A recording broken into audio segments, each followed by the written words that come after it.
నమస్తే. Welcome to Andhra Prabha live. నేను మనస్విని.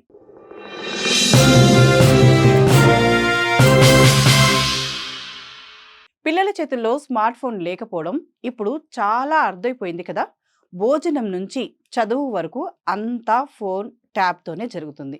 చాలామంది తల్లిదండ్రులు పిల్లలు ఫోన్‌కి అతుక్కుపోతున్నారని భయపడి ఫోన్ లాగేసుకోవడం, తిట్టడం చేస్తారు. కానీ తాజా అధ్యయనాలు చెప్పేది విన్నాక ఆశ్చర్యం కలుగుతుంది. పిల్లలు ఫోన్‌లో ఎంత సమయం గడుపుతున్నారనే దానికంటే ఆ వాడకం వ్యసనంగా మారిందా అనేది అసలు ముఖ్యం.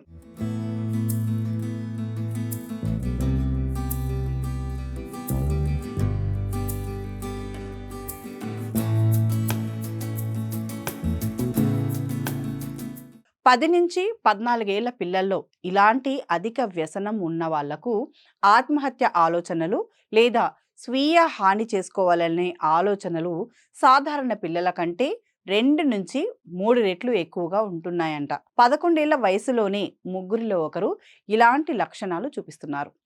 ఫోన్ లేకపోతే భయంకర ఆందోళన, ఒంటరిగా ఉండాలనిపించడం వంటివి కూడా సాధారణంగా ఉంటున్నాయి. ఇలా ఉన్నప్పుడు తల్లిదండ్రులు మెల్లగా ఈ సమస్యను పరిష్కరించాలి.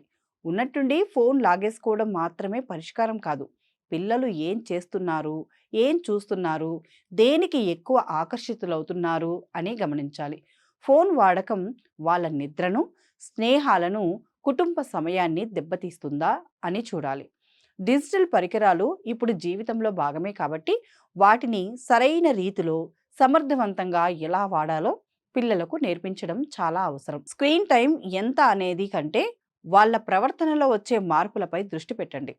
ఇది నేటి తరం తల్లిదండ్రులకు పెద్ద సవాలు. కానీ ముందుకు వచ్చి గమనిస్తే పిల్లల మానసిక ఆరోగ్యాన్ని కాపాడవచ్చు. ట్రై చేయండి. మీ పిల్లలకు మీరే బెస్ట్ గైడ్‌గా ఉండండి.